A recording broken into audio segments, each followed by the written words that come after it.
All right, so this video starts to delve into another aspect of step two, where we're talking about what is a performance obligation, right? So sometimes customer options for additional features, products, services can be a performance obligation. So when these things are exclusive to the package or the transaction that we are considering for revenue recognition. And so if this is applicable to all customers, whether or not they are buying into the transaction or package that we're trying to price and record revenue for, if it is just for everybody, then this is not a performance obligation. We just record revenue when a sale happens at that discounted list price that everybody gets. But when these things are an option and only exclusive to the particular transaction we're recording, we have to understand that this package is then pricing the exercisability of the option, right? Like if I'm buying an item, um, if I'm buying a physical item, right, a piece of inventory, also buying a performance obligation to have some sort of a service provided with that physical item, and then an option if I buy both of those together, to renew my service on that item, you know, past, say, 6 months or past a term, and we get to renew at a steeply discounted rate that's not available to anyone else. When we're buying the item and the service and that option, we're pricing, the company is pricing that option in the whole package, right? But this has to be an exclusive right. It can't just be there for everybody. So if it is, and we do have a material option, then we have to consider a couple of things. We need to discount or remove any incentive or bonus that the customer would receive without being a part of this exclusive right. So if everyone gets 5% and this option said basically gives me a 30% discount. Well, that 5% is not exclusive to my transaction I'm recording. So we only want 25%, right? The difference between 5% and 30%. And the second piece that we have to consider is what is the likelihood that people are going to exercise this option? Because we, as the company who's offering this option, should only record a deferred revenue to the extent that we believe we are going to be required to honor the exercise of the option, right? If only 20% of our customers are going to recognize this option, I shouldn't have to recognize deferred revenue for as if everyone, 100% of customers are going to take advantage of this option. So let's look at how this would work in our familiar example with Myrmidon. So we're under that same package and promotional package that's being put together by our company. But let's say that they offered a 30% discount on a new game controller, right, with this package. And the specialized game controller costs $75 on its own. Myrmidon already runs a 10% discount on these controllers, right? So if there's a 10% discount off of 75 already, right, then if we had bought those controllers separate from the package, we would record 75 minus 10%, debit cash by that amount, credit sales revenue, right? But that's if they bought it separately. If they're buying it with this package, then they get the full 30, right? So if they're running a 10% and we're buying it separately, yeah, we get that 10% discount. But the exclusive option, right? The only my VIPs who purchase this package get the extra 20%, right? That extra 20% is what we want to price when we're doing the performance obligation. We have an estimate of 85% of users will actually take advantage of this. And so that is the likelihood of exercise by our customers. And then it tells us again to assume the $10,000 or 10,000 sales of these packages. All right, so we begin, of course, with identifying the contract. We assume this contract is pretty ironclad, that there's no rights, unilateral right of cancellation without penalty. And so we can go ahead and start identifying the performance obligations. Of course, we still have PO1 and PO2 in effect.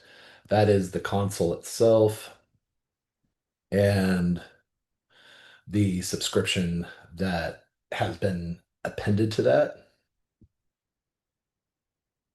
And we have the standalone prices for those of $300 and $100. This is all from the prior iterations of the problem. We do have now, because of the exclusive right that's being offered, we do have now an additional performance obligation. And this is our exclusive option.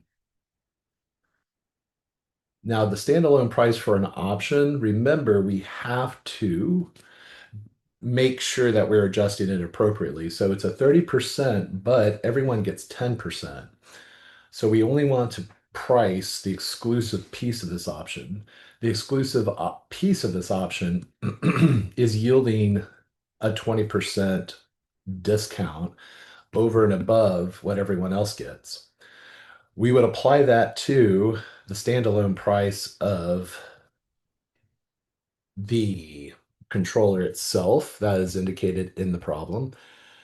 And then we want to modify this one more time by the expectation that the option will be exercised. So times 85%. And that's where we get the amount of the standalone price of $12.75. $12.75. So now the total of this package in terms of the standalone prices of each of these items is $412.75. Then we want to weight each of these and allocate the transaction price based on 300 out of 412.75, 100 out of 412.75, and then 12.75 out of 412.75. Right, we're getting the proportion that each of these performance obligation makes up of the total standalone prices. Let's assume that we still have that $20 registration fee ongoing as we added in the last piece of the problem, and that's $360 altogether. Remember, the transaction price of this package went up by $20 because of this registration fee, which provided no additional goods or services at the time of charging it to our customers. Now, if we go ahead and allocate this transaction price of 360 on the relative proportion of each standalone price to the total standalone price, we can start to resolve what each of these would be on its own. And so the subscription would be 87.22 rounded. We have 261.66 for the console itself. And my exclusive option comes to $11.12. All right, so if we go ahead and sum these up just to see where we are, this might have some rounding error in it, but if it does, then that is right. Actually, it does not. We come up to 360 perfectly. And then we multiply this by the amount that we sold. 10,000 units, 10,000 units, 10,000 units. And then we come up with our ultimate figures that we want to record. Let's say 2,616,000 and 596. If you don't chop off the rounding, if you did, that's fine as well. Remember, just show me your work, and that will be the best way to make sure you get all the points you deserve. I'm not really obsessed with your ability to round. And in fact, I'm going to round this because it goes to $872,198.67. And so let's just round that to $99. And then we have our exclusive option, $11,205. And again, there's like 33 cents if you don't round. So I'm just going to go ahead and round that as well. Ooh, it looks like I made one mistake here. This is actually 111, not just 11,000. I missed a one. That'll throw things off. And so with my rounding, it appears that I actually come out right on target, even. So that's fine. So $3,600,000 was the total of this transaction. It looks like everything allocated correctly. And now I just have to record the entry. So here, again, let's assume cash for 3,600,000. We do have to decide which is a point in time, which is a period of time, of course. The console would be a point of time. You could indicate that right here, point of sale, transaction, the subscription period, and then the exclusive option. We're going to have to wait to recognize. So this becomes more like a period until the customers exercise the option. This is deferred revenue, right? So we have one amount that is sales revenue, that is the console itself, 2,616,596. Then we have one deferred revenue that is going to be periodically over time, every period that we offer the subscription, and we have provided that subscription and discharged that performance obligation to our customers. We can then recognize some of that as sales revenue. But until then, we have to tuck it away into deferred revenue, showing that we have that obligation outstanding until we provide and fulfill our performance obligation. And I'll just write sub next to that subscription. And then we have the deferred revenue that is correlating to the option. And that is 112,000, 111,205. So again, just briefly covering how this is going to get recognized over time, because these two liabilities are distinct in terms of what performance obligation they're tied to. Therefore, the recognition of revenue will be tied to the fulfillment of that particular performance obligation. With the subscription, of course, this is just over a period of time. As a year passes, a quarter passes, we can recognize a proportion of that amount that is equal to the amount of time that's passed of the total contract of 2 years.